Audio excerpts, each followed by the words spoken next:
नमः श्रीवर्धमानाय निर्धूत कलिलात्मने सालोकानां त्रिलोकानां यद्विद्यातर्पणाय ते यद्विद्यातर्पणाय ते सकल पाप मल प्रक्षालक श्री वर्धमान को करूं नमन लोकालोक प्रकाशित करने जिनकी विद्या है दर्पण जिनकी विद्या है दर्पण।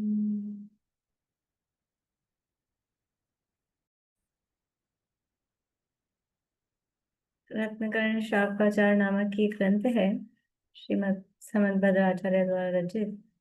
इसका छठा भावना अधिकार, उसके अंतर्गत अंतिम तप भावना, उसमें भी अंतिम ध्यान तप का प्रकरण, और उसमें भी अंतिम शुक्ल ध्यान, और शुक्ल ध्यान का भी अंतिम चौथा पाया, उसकी चर्चा अपने को करनी है। शुक्ल ध्यान किसे कहते हैं? शुक्ल ध्यान किसे कहते हैं?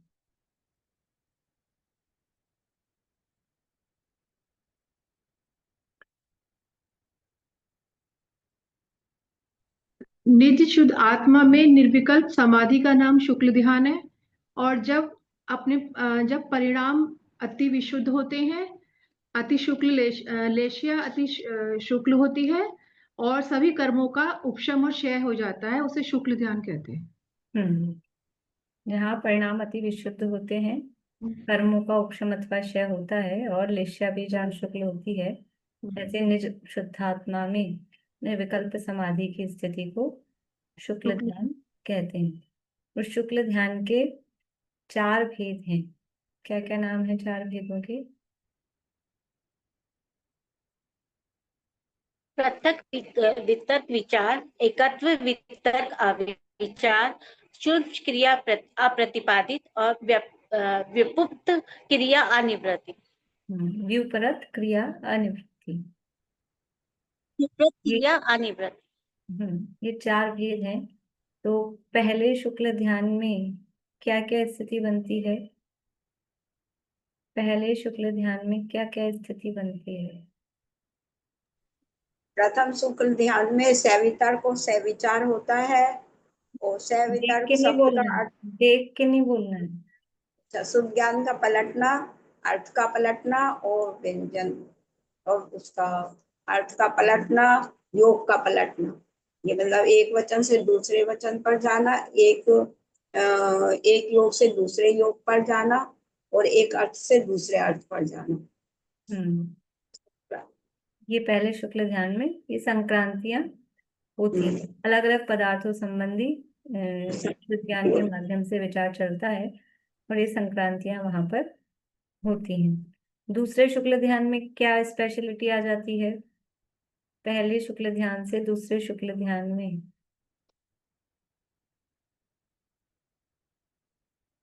एक ही योग रह जाता है, एक ही संक्रांति नहीं होती, एक ही योग रह जाता है। कौन सा योग रह जाता है? एक कोई सा भी मन वचन काय में से एक ही योग रह जाता है और संक्रांति नहीं होती। योग रह जाता है ऐसा या ना बोल के एक ही ही योग योग पर होता है। ध्यान, हाँ एक ही योग रहता है। हाँ या मतलब उसमें ध्यान एक ही पर अटक रहता है। हाँ, अलग अलग पदार्थों संबंधी विचार नहीं रहता है, किसी एक पदार्थ संबंधी और किसी एक ही योग के माध्यम से किसी एक ही वचन के या शब्द के आधार से वहां एक पर ही एकाग्रता होती है, विचार चिंतन होता है।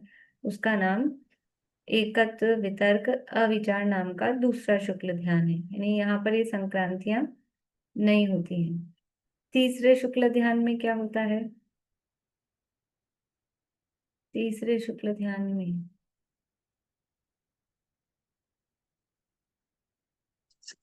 हाँ जी, उसमें संक्रांति का तो कोई मतलब ही नहीं है, संक्रांति तो है ही नहीं।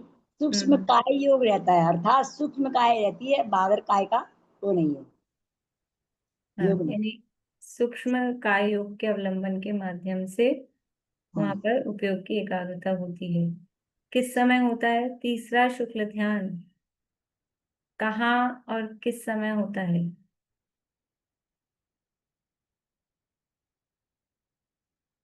तीसरा शुक्ल ध्यान 13वें गुण स्थान के अंतिम अंतर मुहूर्त में ये होता है शुक्र। बढ़िया। 13वें गुण स्थान के अंतिम अंतर मुहूर्त में ये तीसरा शुक्ल ध्यान होता है। क्या प्रयोजन है इस तीसरे शुक्ल ध्यान का? क्यों किया जा रहा है? वो योगों का निरोध करने के लिए ये हाँ, शुक्ल ध्यान बढ़िया। होता है। योगों का निरोध करने के प्रयोजन से ये तीसरा सूक्ष्म क्रिया प्रतिपाती नाम का शुक्ल ध्यान किया जाता है। इसका नाम सूक्ष्म क्रिया प्रतिपाती क्यों है? सूक्ष्म क्रिया प्रतिपाती नाम क्यों है?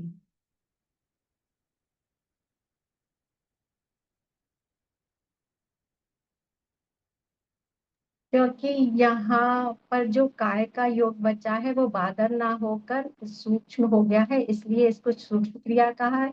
और यहाँ से नीचे नहीं गिरते हैं, तो इसलिए ये अप्रतिपाती है। तो बहुत सूक्ष्म बढ़िया। क्रिया अप्रतिपाती। बहुत अच्छा है। ये सूक्ष्म काय योग में स्थित होकर ये ध्यान किया जा रहा है, इसलिए इसका नाम सूक्ष्म क्रिया है।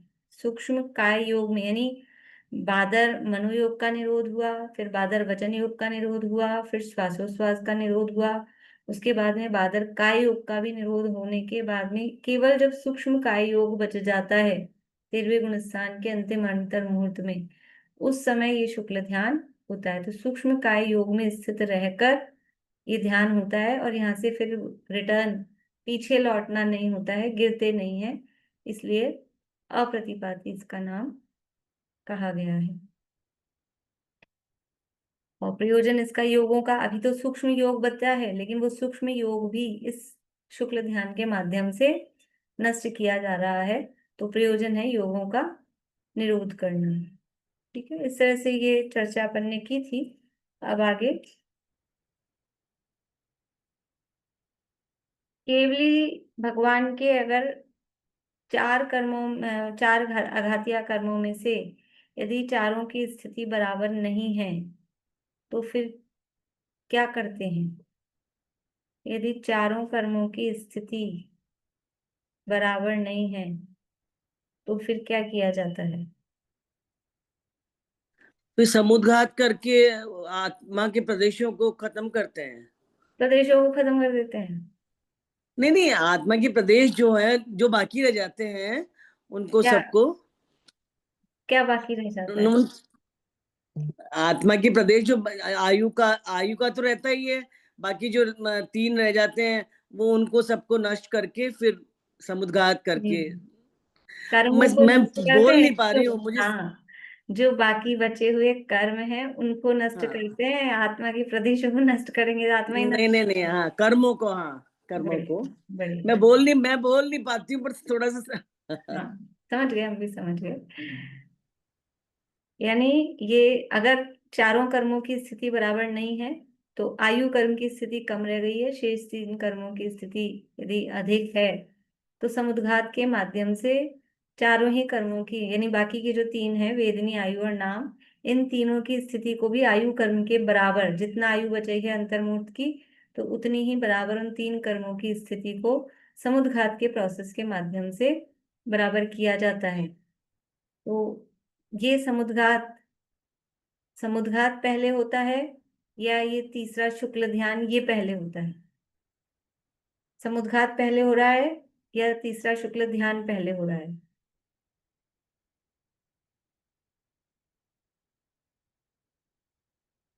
13वें गुणस्थान में समुद्घात होता है, 13वें गुणस्थान में तीसरा शुक्ल ध्यान होता है। ठीक है, दोनों काम कहाँ हो रहे हैं?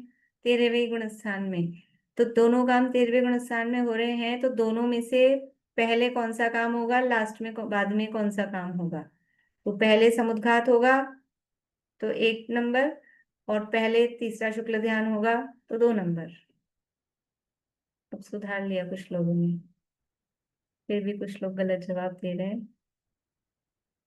पहले समुद्घात होता है, कल भी हमने देखा था, पहले समुद्घात होता है। समुद्घात में कहा था ना, बादर का योग है अभी, तो आत्मा के प्रदेश फैल रहे हैं, आत्मा के प्रदेशों में योग अधिक है, अभी चंचल है, फैल रहे हैं, तो पहले समुद्घात होता है। यहाँ भी दिया है कि ये जो लास्ट पैराग्राफ अपन ने पढ़ा था ना 426 पेज पे, किंतु यदि पहला जो पैराग्राफ है, किंतु यदि आयु अंतर्मुहूर्त शेष रह गई हो तथा वेदनीय नाम गोत्र कर्म की स्थिति अधिक हो, तो संयोग केवली समस्त कर्मों की रज को नाश करने की शक्ति के स्वभाव के होने से समुद्घात द्वारा अपने आत्म प्रदेशों को 4 समय में प्रसार करके, 4 समयों में प्रसार से संकोच करके, समस्त कर्मों की स्थिति को समान करके, पूर्व शरीर प्रमाण होकर अब सूक्ष्म काय योग करके सूक्ष्म क्रिया प्रतिपाती ध्यान को प्राप्त होते हैं। ठीक है, तो पहले क्या हो रहा है, पहले समुद्घात हो रहा है, उसके बाद में ये तीसरा सूक्ष्म क्रिया प्रतिपाती नाम का शुक्ल ध्यान हो रहा है। केवली समुद्घात कितने स्टेप्स में होता है, कौन कौन से हैं? केवली समुद्घात बोलिए शकुंतला जी। 8, ऐसे तो 4, हाँ बोलिए। दंड, कपाट और प्रतर, और एक दंड, कपाट, प्रतर, और वो लोक पूरण, लोक पूरण, और फिर वापस दंड, फिर वापस हाँ, दंड, लोक पूरण के बाद। नहीं, फिर प्रतार, प्रतर, हम्म, कपाट, दंड, और फिर एक वो क्या, मूल शरीर, मूल शरीर। बढ़िया। उसको छोड़े भी तो ना। ये स्टेप तो मतलब कहीं जाएंगे तो 4 हैं, समय उसमें 8 लग रहे हैं, अथवा 8 स्टेप भी कह सकते हैं। तो मूल शरीर से पहले दंड रूप हुए, फिर कपाट रूप हुए, फिर प्रतर रूप हुए, और फिर पूरे लोक में फैलने रूप लोक पूर्ण, फिर रिवर्स में प्रतर, कपाट, दंड और मूल शरीर। इस तरह से 8 समयों में ये केवली समुद्घात की प्रक्रिया पूरी होती है। उसके बाद में फिर ये तीसरा शुक्ल ध्यान होता है। अब जब ये तीसरे शुक्ल ध्यान के माध्यम से योगों का निरोध हो जाता है, और योगों का निरोध करने के बाद में जब अनंत भगवान कहाँ पहुंच जाते हैं, योगों का निरोध करने के बाद में कहाँ पहुंच जाते हैं, बोलिए पूर्णिमा आंटी। 14वें गुण स्थान में पहुंच जाते हैं, 14वें गुण आयोग स्थान में केवली। आयोग केवली हो जाते हैं। देखिए उसके बाद में क्या होता है, पेज नंबर है 426। समुच्चन यानी व्युपृत क्रिया निवृत्ति शुक्ल ध्यान, यहाँ पे भी वो निवृत्ति अलग है, वो एक साथ होना चाहिए ऊपर, तो अनिवृत्ति शब्द उसमें से निकलेगा। समुच्चन क्रिया अनिवृत्ति, और व्युपृत क्रिया अनिवृत्ति, और समुच्चन्न क्रिया अप्रतिपाती, ऐसा भी नाम मिलता है। यानी व्युपृत क्रिया अनिवृत्ति, या समुच्चन्न क्रिया अनिवृत्ति, या फिर समुच्चन्न क्रिया अप्रतिपाती, ऐसा ये नाम भी मिलता है, समुच्चन्न क्रिया अप्रतिपाती। उसके पश्चात समुच्चन्न क्रिया निवृत्ति ध्यान प्रारंभ करते हैं। समुच्चन्न क्रिया निवृत्ति ध्यान प्रारंभ करते हैं। समुच्चिन्न अर्थात नष्ट हो गया है। समुच्चिन्न सम्यक प्रकार से उच्छिन्न, नष्ट हो गया है।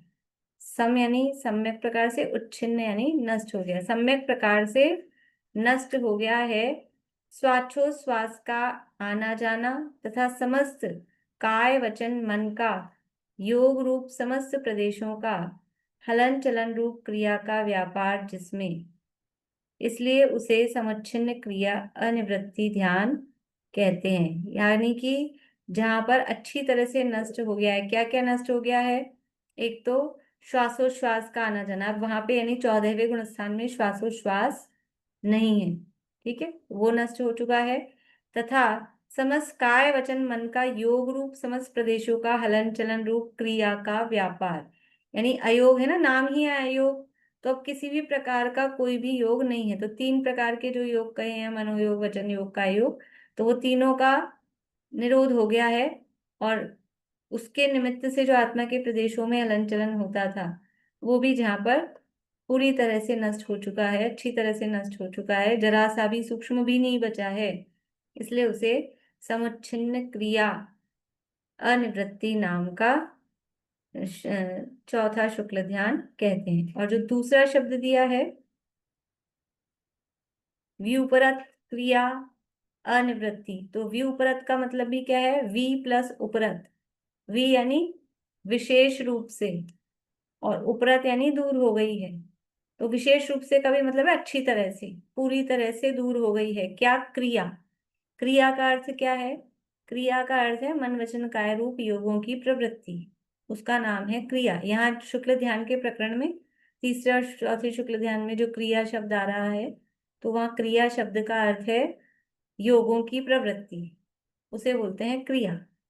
तो अच्छी तरह से उपरत यानी दूर हो गई है क्रिया जिसकी, तो यानी मन वचन काय की योगों की प्रवृत्ति जहां दूर हो गई है। और अनिवृत्ति, अनिवृत्ति का मतलब है लेकिन कर्मों से अभी पूरी निवृत्ति नहीं हुई है, अभी निवृत्त नहीं हुए हैं। योगों की क्रिया तो अच्छी तरह से पूरी तरह से दूर हो गई। 14वें गुण स्थान की स्थिति क्या है? योग बिल्कुल भी नहीं बचा। योग नहीं बचा, अयोगी हो गए, तो सिद्ध हो गए क्या? सिद्ध भी नहीं हुए। इसलिए कर्मों से अभी निवृत्त नहीं हुए। योगों से तो निवृत्त हो गए, लेकिन कर्मों से अभी निवृत्त नहीं हुए, इसलिए अनिवृत्ति। ठीक है, ये पहला अर्थ। अनिवृत्ति शब्द का क्या अर्थ है? 2 तरह से अर्थ करेंगे। तो पहला अर्थ क्या हुआ? कर्मों से अभी निवृत्त नहीं हुए हैं, योगों से निवृत्त हो गए हैं, व्युपृत क्रिया है, यानी योगों से निवृत्त हो चुके हैं, योग जिनके दूर हो चुके हैं, लेकिन अनिवृत्ति अर्थात कर्मों से निवृत्ति अभी नहीं मिली है। सेवानिवृत्ति होती है, सेवानिवृत्ति वर्ड सुना है? सेवानिवृत्ति हिंदी का शब्द है। रिटायरमेंट सुना है? रिटायरमेंट, वो तो सुना होगा सबने। रिटायरमेंट को हिंदी में बोलते हैं सेवानिवृत्ति। तो निवृत्त मतलब सेवा से अब फ्री हो गए हैं, छुट्टी मिल गई है, मुक्त हो गए हैं। तो यहाँ पे कह रहे हैं अनिवृत्ति, ये मुक्त नहीं हुए हैं अभी, कर्मों से अभी मुक्त नहीं हुए हैं, अभी जो आघातिया कर्म बाकी बचे हैं वो बचे हैं। दूसरा, अनिवृत्ति शब्द का दूसरा अर्थ, व्युपरत का तो वही है, विशेष रूप से जहाँ योगों की क्रिया दूर हो चुकी है वो व्युपरत। और अनिवृत्ति का दूसरा अर्थ है कि अनिवृत्ति मतलब हटता नहीं है। निवृत्त, निवृत्त होना यानी हटना, और अनिवृत्ति यानी हटता नहीं है। कब नहीं हटता है? कर्मों का नाश किए बिना ये शुक्ल ध्यान हटेगा नहीं, इसका नाम है अनिवृत्ति। कर्मों का नाश करके ही फिर मानेगा, फिर हटेगा। तो अनिवृत्ति का मतलब जैसे कहते हैं ना, जिद्दी है, फिरेगा नहीं, हटेगा नहीं। कब तक नहीं हटेगा? कर्मों का नाश किए बिना ये हटता या फिरता नहीं है, छूटता नहीं है, इसलिए इसे अनिवृत्ति कहते हैं। देखिए, ये जो सदा सुखदास जी कासलीवाल हैं, उन्होंने ही भगवती आराधना की भी वचनिका लिखी है। मैंने आपको पहले भी बताया था शायद, अपन ने जब इनका परिचय पढ़ा था तब और उसमें देखे थे।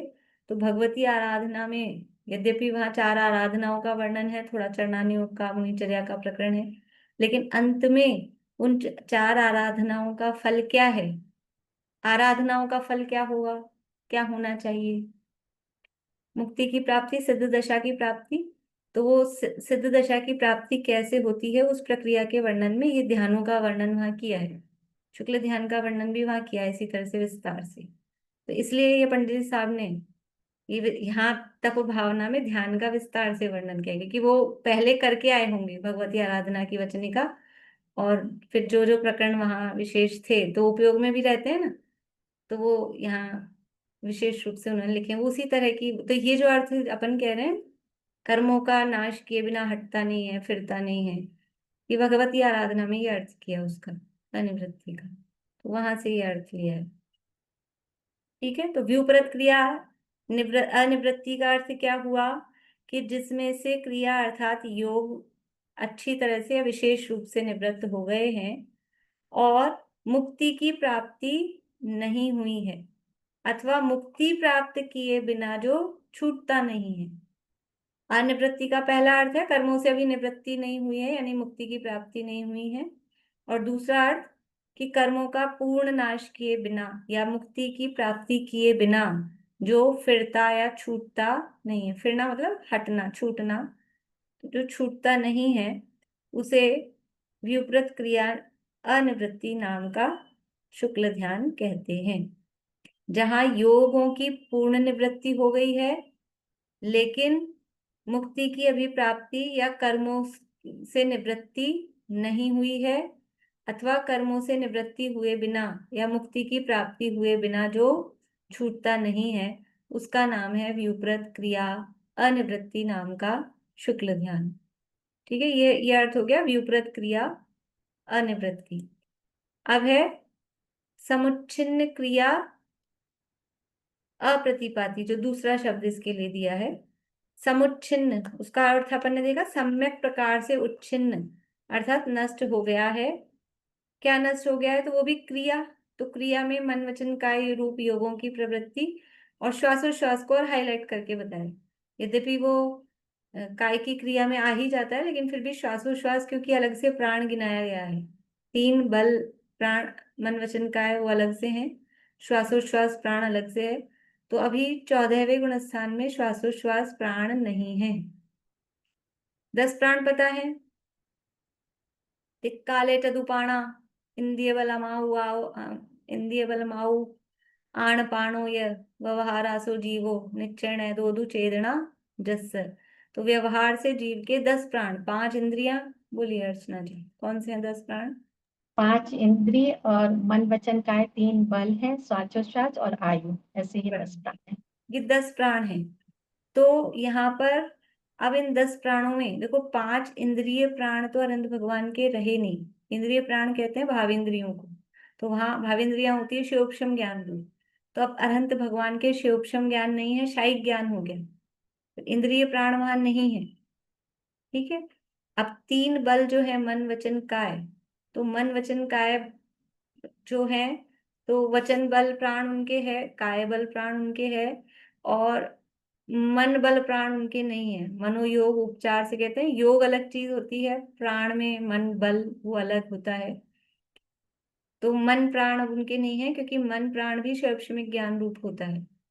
तो वचन बल है, काय बल है, और आयु और श्वासोश्वास, सामान्य रूप से 4 प्राण अनंत भगवान के कहे गए हैं। लेकिन अब जब ये 14वें गुण स्थान में आ गए हैं तो 14वें गुण स्थान में काय बल और वचन बल दोनों नष्ट हो गए हैं, और श्वासोश्वास भी अब नहीं रहा, केवल एक आयु प्राण बचा है। ठीक है, तो 14वें गुण स्थान में अकेला एक आयु प्राण, एक प्राण बचा है। इसलिए यहाँ पर ये श्वासोश्वास को अलग से बताया, क्योंकि आन पान यानी श्वासोश्वास को प्राण रूप से अलग से गिनाते हैं, तो अलग से उसकी निवृत्ति हुई, ये यहाँ पर कहा। तो सम्यक प्रकार से नष्ट हो गया है जहां योगों की क्रिया और श्वासोश्वास, वह समुच्छिन्न क्रिया है। और समुच्छिन्न क्रिया होकर जो अप्रतिपाती है, अर्थात जो वहां से फिर गिरते नहीं है, रिवर्स नहीं लौटते, पीछे नहीं आते, उसका नाम समुच्छिन्न क्रिया अप्रतिपाती नाम का चौथा शुक्ल ध्यान है। देखिए, पढ़ते हैं यहाँ से 426 पेज पे।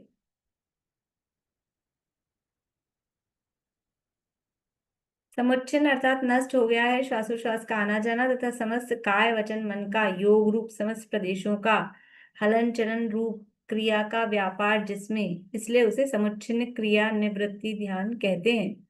उस समुच्छिन्न क्रिया निवृत्ति ध्यान के होने पर समस्त बंध का कारण, समस्त आश्रव का निरोध हो जाता है। 14वें गुण स्थान में कितने कर्मों का आश्रव हो रहा है? 14वें गुण स्थान में कितने कर्मों का आश्रव हो रहा है? मैम 4 आघातीय कर्मों का। 4 आघातीय कर्मों का। सुमन जी, नहीं, किसी भी कर्म का आश्रम अब रहा ही नहीं हो रहा। किसी भी कर्म का आश्रम नहीं रहा। ये कह रहे हैं 4 का हो रहा है, ये कह रहे हैं 1 का भी नहीं हो रहा, आप किसको माने? देखिए नूतन जी, आश्रव यानी कर्मों का आना, कर्मों का आना अब नहीं हो रहा। 14वें में किसी भी कर्म का आना नहीं हो रहा, तो क्या 13वें में आ रहे थे? 13वें में आ रहे थे क्या शीला भाभी? नहीं, बिल्कुल फिर- नहीं आ रहे थे। तो फिर 14वें अच्छा, में क्या विशेषता आ गई जो यहाँ कह रहे हैं? 13वें में भी नहीं आ रहे थे ना नहीं, सुलोचना भाभी? ये आयु तो अभी बाकी है, तो आयु कर्म आ रहा था।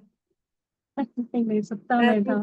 कर्मों का आना, 13वें गुणस्थान में कर्म आ रहे हैं क्या? नहीं, वो जो जो बाकी है वो सांप्रदायिक कहलाता है सांप्रदायिक सत्ता। आश्रम हो रहा है ना, सांप्रदायिक आश्रम 13वें में। सांप्रदायिक आश्रम, इरियापथ आश्रम हो रहा है। सांप्रदायिक इरियापथ आश्रम, इरियापथ आश्रम किसका हो रहा 13वें है इरियापथ आश्रम? 13वें गुण स्थान तक बोला है ना इरियापथ आश्रम। हाँ, कौन से कर्म का हो रहा है? सारे कर्म आ रहे हैं क्या? नहीं नहीं, सारों का नहीं हो रहा। ये अघातीय कर्मों का ही होगा। अघातिया भी बहुत सारे हैं। अघातीय में नाम का भी होगा, आयु का भी होगा, वेदनीय में साता का ही होगा। चलिए आधा आधा ठीक है, बोलिए रेणु जी। वेदनीय कर्मों का आश्रय होगा केवल, आश्रय तो वेदनीय। अकेला वेदनीय, कौन से वेदनीय? दोनों तरह के वेदनीय आएंगे। मतलब साता रसाता का हो, लेकिन वो साता साता क्यों? में नहीं संक्रमण नहीं, होते। आश्रव पूछ रहे हैं, दोनों का आश्रव होगा। सात साता का आश्रव। ही होगा, साता का ही होगा। हाँ, 13वें गुणस्थान तक तो ईर्यापथ आश्रव है साता वेदनी का। असाता अब क्यों आएगी? असाता का तो उदय जो पूर्वबद्ध है ना, वो उदय में आ रहे हैं। जो असाता का उदय कहा जा रहा है, नवीन असाता नहीं आ रही है। असाता के आने रूप कोई कारण वहां नहीं है।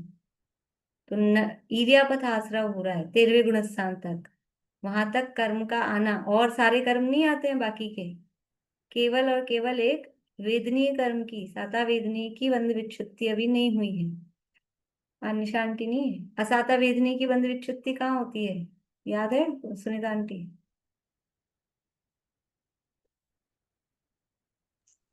छठे गुण स्थान में। 6ठे गुणस्थान में ही हो गई है, ठीक है ना रेणु जी? आप हाथ तो खड़ा कर रहे हैं, फिर ला रहे थे उसको साथ में। असाता वेदनीय तो 6ठे से ऊपर आता ही नहीं है, ठीक।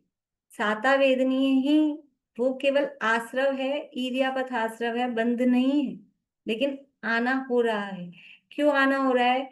कि वो योगों के कारण, आत्म प्रदेशों में चंचलता है ना, योगों के कारण वो साता वेदनीय का आश्रव 13वें गुण स्थान तक होता है। लेकिन अब 14वें गुण स्थान में, 14वें गुण स्थान में क्योंकि वो कर्मों के आने का जो द्वार था योग, कर्मों के आने का कारण, कर्मों को आकर्षित करने का कारण था वो आत्मा के प्रदेशों में चंचलता, वो अब वहां नहीं रही। इसलिए अब कोई भी कर्म नहीं आ रहा है, साता वेदनी का भी अब आश्रय वहां पर नहीं है। इसलिए कह रहे हैं कि उस समुच्छिन्न क्रिया निवृत्ति ध्यान के होने पर समस्त बंध का कारण, समस्त आश्रव का निरोध हो जाता है। बंध का कारण क्या है? बंध का कारण है आश्रव। आश्रव पूर्वक बंध होगा, जब कर्म आएगा तब तो बंधेगा ना, चिपकेगा। आएगा ही नहीं तो बंधेगा चिपकेगा कहाँ से? बिना आए बंध जाए, ऐसा कैसे हो सकता है? बंधा है इट मीन्स आया है तभी तो बंधा है। तो बंधन का कारण है आश्रव, और वो आश्रव का ही वहां पर निरोध हो गया है। आ ही नहीं रहे तो बंधने की बात है ही नहीं। जैसे निर्जरा का कारण क्या है, कल अपनी बात हुई थी, यहाँ हुई थी, शाम को हुई थी, ध्यान नहीं मुझे। निर्जरा का कारण क्या है? निर्जरा कैसे होती है?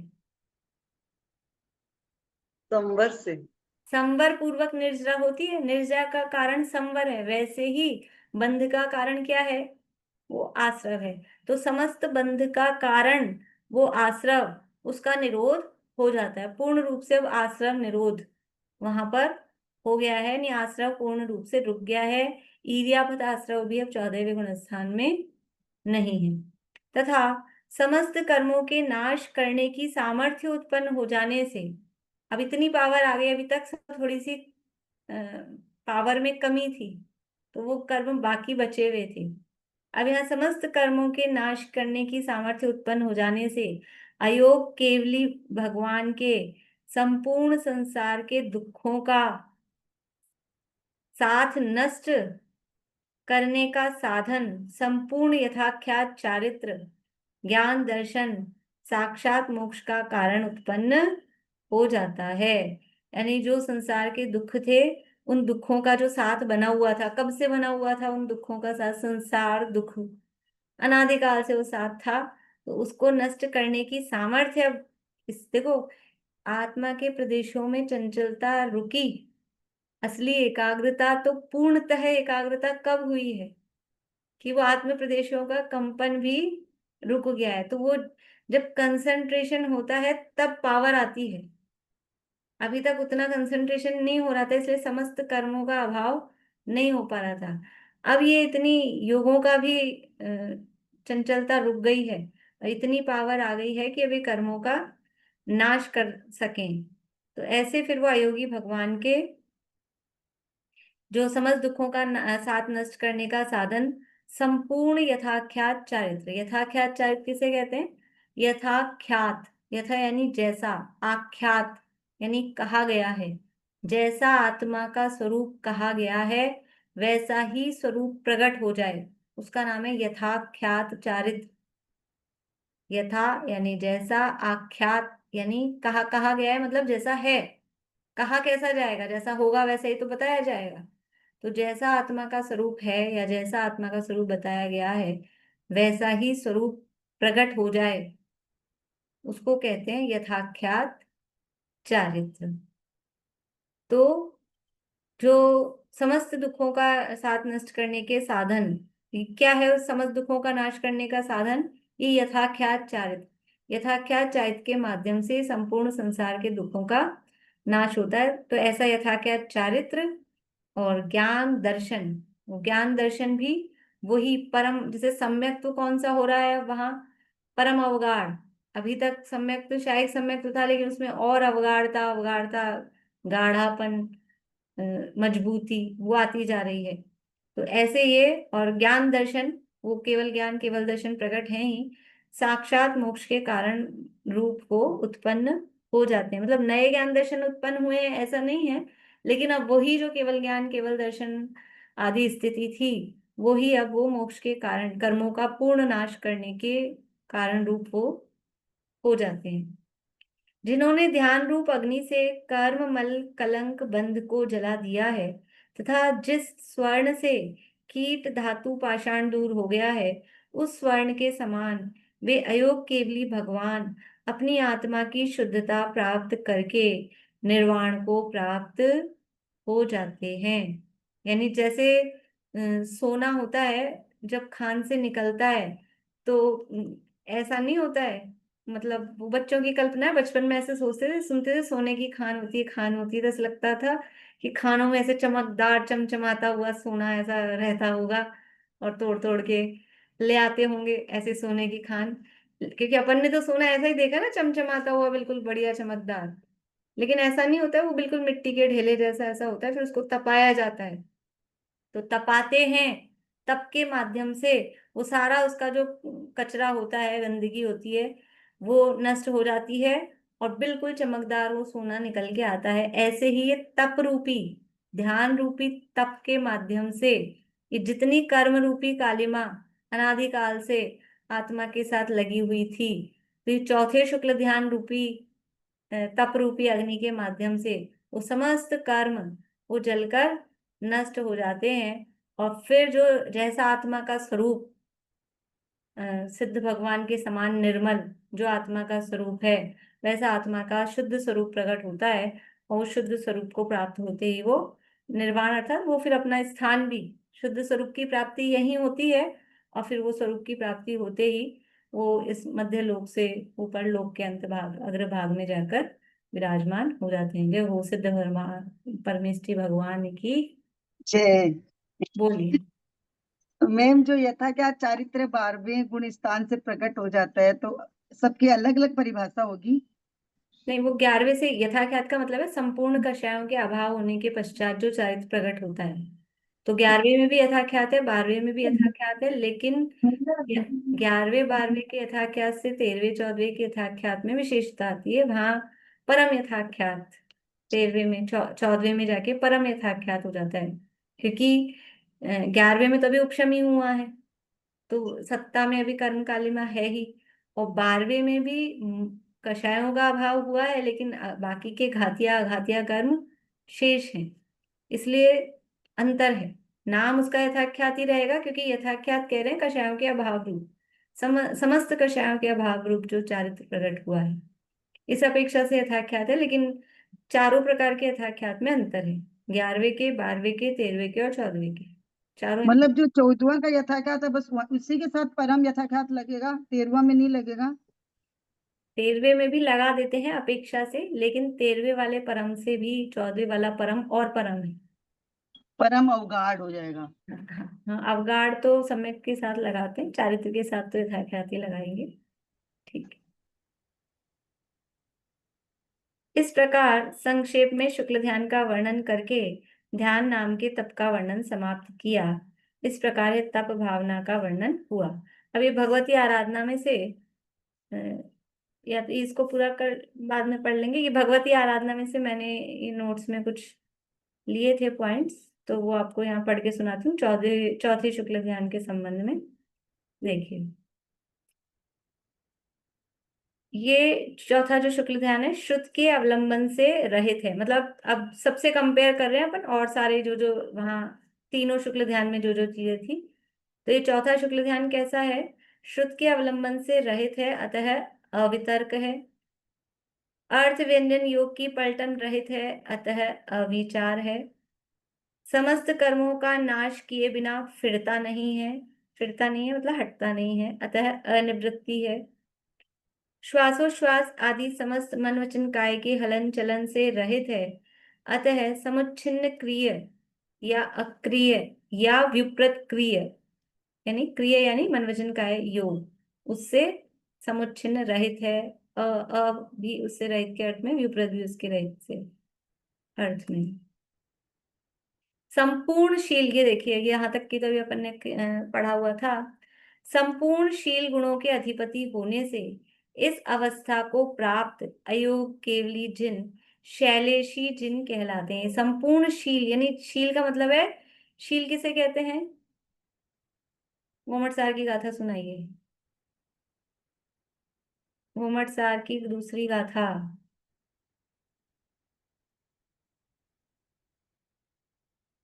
पैडीशील स्वभावो जीवों का अनाई संबंधो। जीवंगाणम, बस ठीक है, इतना ही चाहिए था। पैड़ी सील सहावो, प्रकृति कहो, शील कहो, स्वभाव कहो, ये तीनों एक अर्थवाची हैं। तो शील का मतलब होता है स्वभाव, ठीक है ना। तो यहाँ क्या कह रहे हैं कि संपूर्ण, वो आत्मा के संपूर्ण गुण, जैसा स्वभाव था वैसा स्वभाव प्रकट हो गया, उसके अधिपति हो गए, इसलिए वो संपूर्ण शील गुणों के अधिपति हुए। तो इस अवस्था को प्राप्त अयोग केवली जिन शैलेशी, शील के ईश्वर, शैलेश शील के ईश, तो वो शैलेशी जिन कहलाते हैं। तथा संपूर्ण शील गुणों यानी यथाख्यात चारित, यथाख्यात का भी अर्थ वही क्या था? यथा आख्यात, जैसा आत्मा का आख्यात कहा गया है, मतलब जैसा आत्मा का स्वरूप है वैसा ही, वो यथाख्यात। तो संपूर्ण शील गुणों का सहचारी होने से इस ध्यान को शैलेश्य ध्यान कहते हैं। ये चौथा जो ध्यान है शुक्ल ध्यान, उसको शैलेश्य ध्यान भी कहते हैं। यहाँ समस्त योगों का निरोध हो गया है, इसके बाद और ध्यान नहीं है, इसलिए इसको अपश्चिम कहते हैं। इसके पश्चात अब कुछ नहीं है, इसलिए अपश्चिम इसको कहते हैं। इसके अलग अलग नाम बता रहे हैं, मतलब उपमाएं दे रहे हैं अलग अलग तरह से उसको। ये सब गाथाएं हैं, वहां पे मैंने गाथा नंबर भी लिखा है भगवती आराधना में, 1895 से 1896 ये गाथा में ये सब सारी विशेषताएं वहां दी है। उसका अर्थ लिखा मैंने खाली। देखिए, यह ध्यान योगों का अभाव करने से होता है, अतः निरुद्ध योग है। योगों का अभाव करने के पश्चात ये ध्यान हुआ है, इसलिए निरुद्ध योग है। औदारिक तेजस कार्बन शरीरों का नाश करने वाला है। इस चौथे शुक्ल ध्यान का प्रयोजन क्या है? चौथे शुक्ल ध्यान का प्रयोजन क्या है? क्यों कर रहे हैं ये चौथा शुक्ल ध्यान? क्यों किया जा रहा है? किस काम के लिए किया जा रहा है? बोली मीना चाची। अरे मैम बहुत शोर हो रहा था, मैंने सुना ही नहीं। चौथा शुक्ल ध्यान क्यों किया जा रहा है? बोली दीपिका जी। समस्त कर्मों का नाश करने के हाँ, जो बचे कुचे जो कर्म है सबका नाश। और ये साथ में एक नौकर्म में ये शरीर लगा हुआ है। इन शरीर, यद्यपि कर्मों का नाश में शरीर का नाश आ ही जाएगा, लेकिन उसको और अलग से बताया कि ये जो औदारिक तेजस कार्बन तीन तीन शरीर 14वें गुणस्थान के अंत तक वहां पर लगे हैं। ये परमोदारिक शरीर अनंत भगवान का, और उसके साथ में कार्बन शरीर और तेजस शरीर, तो उनका भी नाश इस चौथे शुक्ल ध्यान के माध्यम से होता है। दीदी मैं ये कहना चाहिए, अभी हमने काय बल की मना करी, क्यों औदारिक शरीर काय बल में नहीं आता? नहीं, बल अलग चीज है और शरीर होना, वहां शरीर नाम कर्म का उदय केवल 13वें गुणस्थान तक ही है। 14वें वो गुणस्थान में शरीर नाम कर्म का उदय भी नहीं है। ठीक है ना, लेकिन 12 प्रकृति का नाश तो 14 गुणस्थान के अंत में करेंगे ना। हाँ, तो वो रहेंगे, वो शरीर वाली नहीं है वहां पर। ना तो मनुष्य गति है, तो वो हाँ, बल में नहीं आती मनुष्य गति। नहीं, बल अलग चीज है। आयु तो अलग चीज है ही, लेकिन वो हाँ, बल जो है नहीं, वो मनुष्य उसमें नहीं। गति तो बल में आएगी ही नहीं ना, गति तो अलग है। नहीं हाँ वो ठीक है, वैसे बल एक अलग चीज है, प्रकृति अलग चीज है, मैं मान रही हूँ।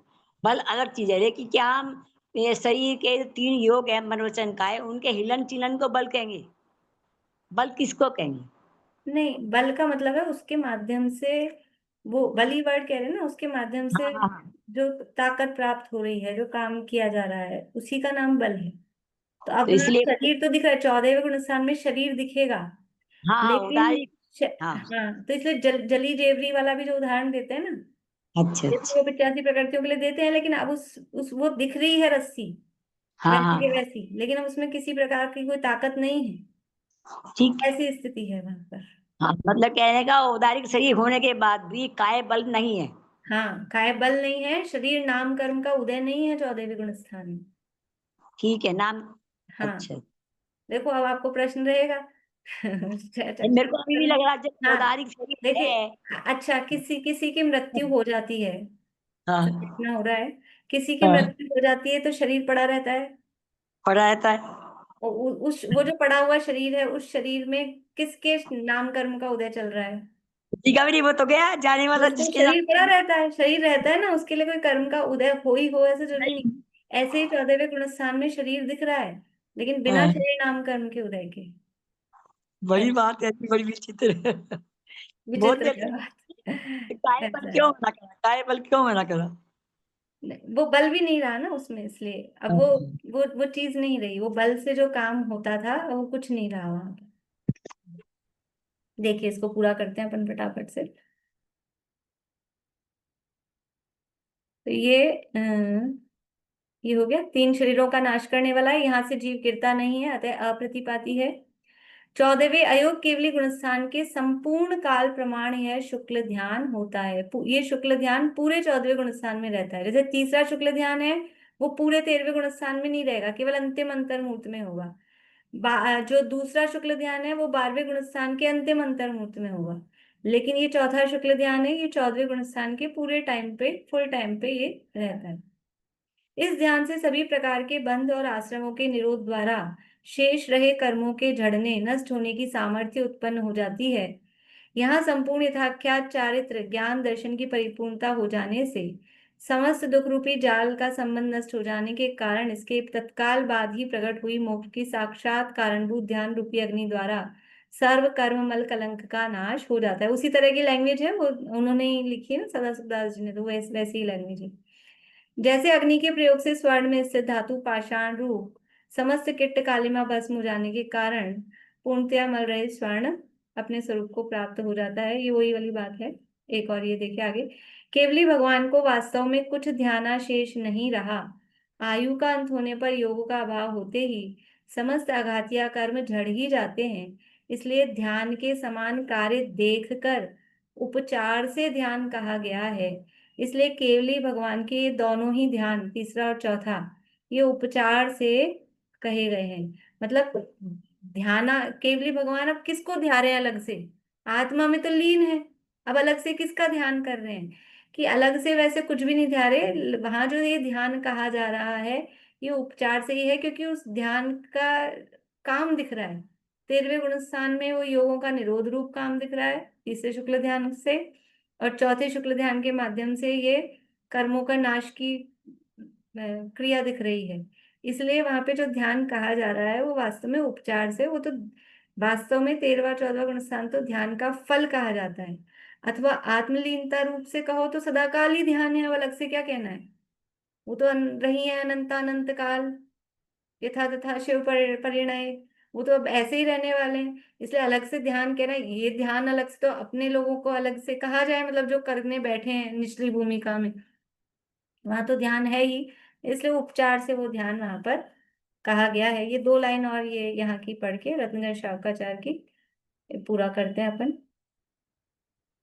अब यहाँ पर अनेकांत भावना तथा समय सार आदि भावना का वर्णन करना चाहते हैं, अभी तो और करना चाहते हैं। अनेकांत भावना समझ लो आप, वो लिखते तो कितना और लिखते, कितना मतलब अपने लिए तो अच्छा होता, लेकिन कह रहे हैं परंतु आयु काय का अब यहाँ पर शिथिलपना होने से कोई ठिकाना नहीं है, अतः मूल लेखक के कहे कथन को समेट लेना उचित समझकर मूल ग्रंथ का कथन लिखते हैं। जिन लोगों ने बिल्कुल प्रारंभ से ये रत्नगण शावकाचार्य पढ़ा है तो ध्यान होगा, अपन ने जब इनका परिचय पढ़ा था तब देखा था कि ये वाली पंक्तियां अपन ने तब पढ़ी थी उस समय, और क्योंकि इनकी तबीयत अब मतलब नरम होने लगी थी तो इनको लगा और विस्तार करूंगा तो ये जो एक अधिकार बचा है कहीं वो अधूरा ना रह जाए, इसलिए कह रहे हैं मूल लेखक यानी समंत भद्राचार्य ने जो लिखा है वो तो मैं पूरा कर लूं, ऐसा सोच के अब ये भावना अधिकार को इन्होंने यहीं स्टॉप किया, नहीं तो पता नहीं अभी कितने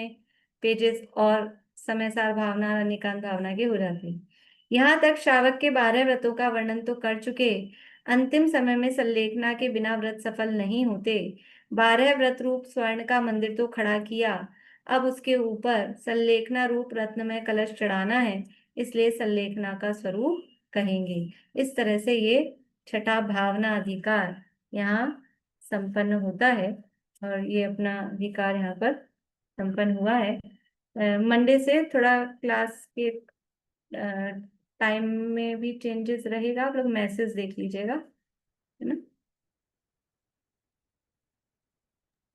मैं मतलब संडे को डाल दूंगी मैसेज, तो आप लोग मैसेज देख के ही कितने बजे हो रही है क्लास, थोड़ा सा जल्दी होगा, ये वाला टाइम तो नहीं रहेगा, और नहीं होगा तो फिर एक ही क्लास रहेगी, तो फिर ये वाली अपन बंद रखेंगे अगर एक ही रहेगी तो, क्योंकि ये विषय अपना पूरा हो गया है। और शाम का बात शाम को कर लेंगे, अगर थोड़ा जल्दी सब तैयार होंगे तो जल्दी रख पाएंगे, थोड़ा सा 10-15 मिनट, नहीं तो फिर नहीं रह पाएगी। बोलिए तुम। मैम मैंने अभी थोड़े दिनों से आपकी क्लास ज्वाइन करी है, मतलब अभी ज्यादा मुझे नहीं है, तो गुणों स्थान के बारे में मुझे ज्यादा पता आता नहीं है कुछ भी, मतलब तो कौन से शास्त्र में पढूं, या मैं आपके पुरानी क्लासेस कौन सी अटेंड करूं जो ये मुझे। पुरानी क्लासेस मैंने अभी थोड़े दिन पहले ग्रुप पे डाली थी, मैं फिर से डाल दूंगी, गुणस्थान के ऊपर ही 4-5 क्लासेस हैं। जी तो अभी अभी छुट्टियां अगर बीच में भी क्लासेस मान लो कम रहेगी या बंद रहेगी तो आप उसमें उसको यूज कर सकते हैं उस टाइम को, तो आप वो सुन लेना, मैं डाल दूंगी, ठीक है? नहीं, प्ले लिस्ट में आप देखेंगे तो शायद गुणस्थान नाम से ही अलग से है, यूट्यूब चैनल पे जाएंगे डॉक्टर श्रुति सेठी, उसमें प्ले लिस्ट पे देखेंगे, अगर बाई चांस मैं भूल जाऊं तो उसमें गुणस्थान करके ही आपको मिल जाएंगे। और बाकी तो गुणस्थान विवेचन है अन्ना जी की, प्रवीण जी की गुणस्थान चर्चा है, अगर बुक आपको देखनी है तो देख सकते हैं। चलिए अभी कब काफी समय हो गया है, यही पूरा करते हैं। कुछ पूछना था सरिता जी आपको? थोड़ा सा कम समझ में आ रहा था तो मैं बोले एक बार वापस रिपीट कर देते। मैंने समरी थोड़ा इतना इसका 14वें गुणस्थान का थोड़ा मतलब 14वें का मतलब 14 गुणस्थान की अर्थ तो उतना ही है कि सारी जो यानी योग का निरोध होता है। वो क्या क्या करते हैं, मतलब मेरे पास समरी में अभी टाइम नहीं है, फिर आगे कभी कभी। चलिए ठीक है। पूरा समझ में नहीं आया, मतलब बहुत ज्यादा हार्ड लग रहा।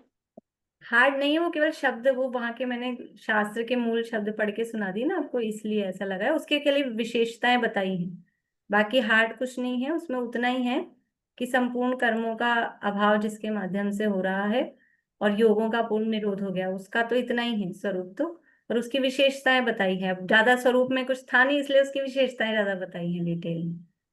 बोलिए मैम। अभी जो बताया ना आपने मैम, वो आप भेज दीजिए ना, हाँ अपने ग्रुप में डाल दीजिए, हाँ, तो वो उससे भी समझ में आ वो जाएगा। ड्राइव पे डला हुआ है, आप देखेंगे ना, द्रव्य संग्रह की कोई भी क्लास निकालेंगे प्लेलिस्ट में जाके, द्रव्य संग्रह की कोई भी क्लास चालू करेंगे यूट्यूब पे, तो उसके नीचे डिस्क्रिप्शन पे ये लिंक डली हुई है, तो पूरे हाँ, नोट्स और ये ध्यान वाले नोट्स सब उसमें मिल जाएंगे। नहीं और लोगों को जैसे। हाँ, सभी उसमें से देख लें, बाकी मेरे को टाइम याद रहेगा तो मैं डाल दूंगी। ठीक है, थैंक यू। जय श्री